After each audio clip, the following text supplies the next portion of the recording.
সুন্দরবনের ঠিক ধারেই এক নোনা খালের পাড়ে এক বিশাল একগুঁয়ে কুমির বাস করত।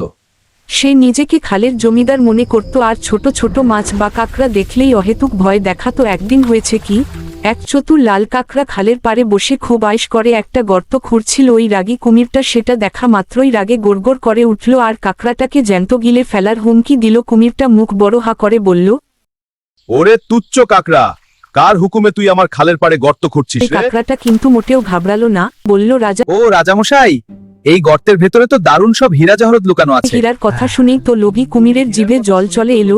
সে আর এক মুহূর্ত সবুর করলো না। সে তার লম্বা নাকটা যেই না কাঁকড়ার ওই সরু গর্ত আসলে ওটা হীরার গর্ত ছিল না ভাই, ওটা ছিল এক বিষাক্ত সাপের বাসা, যা সাপটা আগে থেকেই পাহারা দিচ্ছিল। আসলেই ভাই, ক্ষমতার দাপট দেখিয়ে ছোটদের উপর জুলুম করলে এভাবেই নাজেহাল হতে হয়। নতুন হলে আমাদের পেজটিকে ফলো করুন, ইউটিউব থেকে সাবস্ক্রাইব করুন।